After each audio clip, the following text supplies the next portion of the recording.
Okay,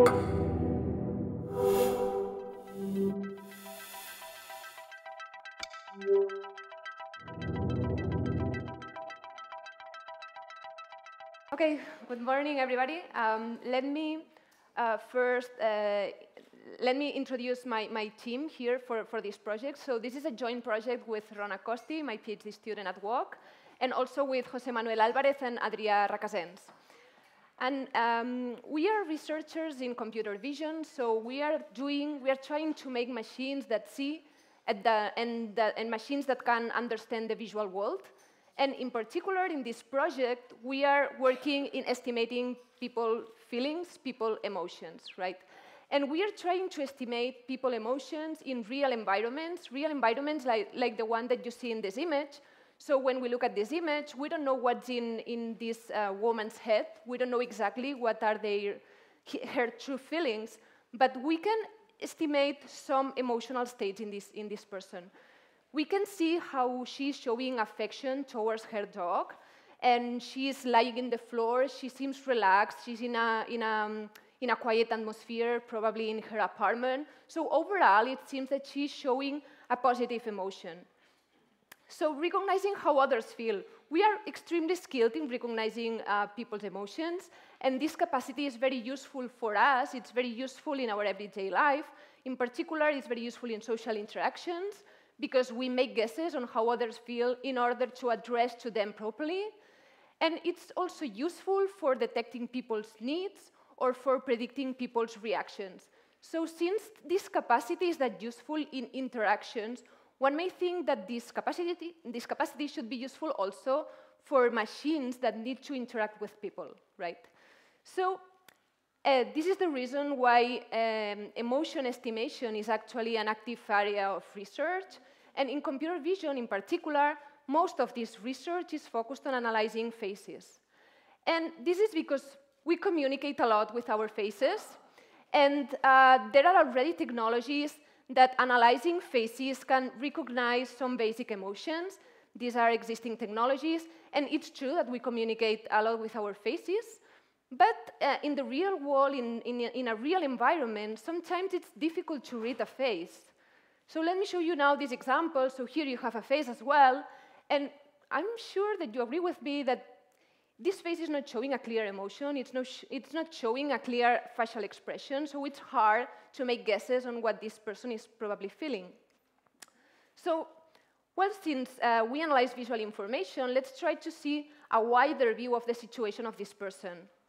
So now we have more information, right? We see the person, and we see a little bit of the posture, we see a little bit of the context, right? But still, it's hard to say anything about what this person might be feeling. So what happens when we have a wider view? What happens when we use much more visual information a part of the face, right?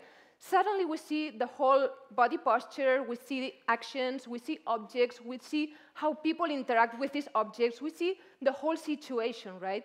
And this allows us to make much more guesses on what apparent feelings this person is showing. So looking at all of this information, not just the face, but also the whole situation, we can try to estimate as well basic emotions. But in this project, we wanted to go farther than basic emotions. And one of the things that we made is to define an extended list of affective categories. So we are trying to estimate, a part of the basic emotions, other emotions like peace, affection, disconnection, embarrassment. So these are secondary emotions, but are also very, very important, right?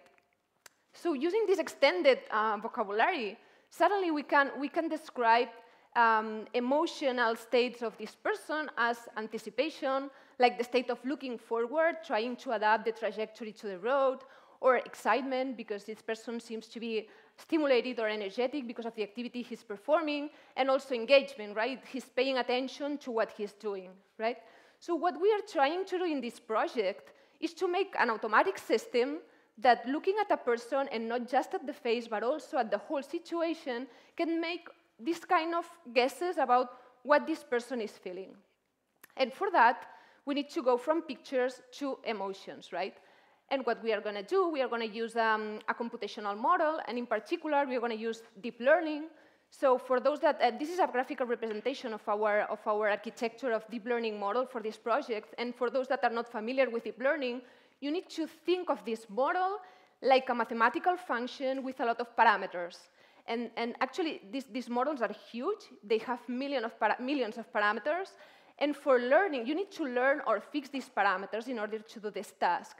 And for learning this, you need data. So the system needs to be trained with a lot of data. So the system needs to see a lot of images, like the one that you see here, with the corresponding apparent emotions. So this is challenging because we didn't have data for that. We wanted to train the system, but we didn't have data. So we started collecting images. We collected a lot of images of people in different environments, in different situations, doing very different things. And we needed to label these images because we needed both the images and also the apparent emotions of these people in these images. So for that, we're creating annotation interfaces. So this is one of our annotation interface. In this annotation interface, you see one example, one image and a person, and you can check what are the emotions that you think this person is showing in this image. And since we needed to label a lot of images because we needed a lot of data for training our system, we couldn't label all the images by ourselves. So we used crowdsourcing, and so we had people in different places in the world annotating our images. And after this process, we came up with a data set that we call a Motif Database, which is this huge collection of right now it has more than 18,000 annotated images. And with our database, we can now train our deep learning model and see what happens, right? So now I'm going to show you some results of our system, some estimations of our system. Here you see one image, and the system recognized anticipation, engagement, excitement, and confidence, so it's not bad. Here's another one. So here the system recognized pleasure, happiness, and affection. Here's another one, which is even more challenging because here you don't see the face of the person, right? But by analyzing the whole situation, the system recognized happiness, which I think it's pretty reasonable in this case. And actually, our system, apart of recognizing all of these 26 affective categories, it recognizes much more emotional information, like the continuous dimensions. So in case that you are interested in this project, I'll be happy to give you more details on that. And well, overall, this project and the system, these results, is like a step towards creating machines that can recognize people's feelings. But this problem is still far away of being solved. And we think that this problem is, solving or doing this research is extremely important because there are plenty of applications where machines need to interact with people. And in all the cases that machines need to interact with people, it's going to be very, very useful that machines can adapt their behavior or their communication to our emotional states. And for that, we need machines to recognize emotions and feelings of people. Thank you.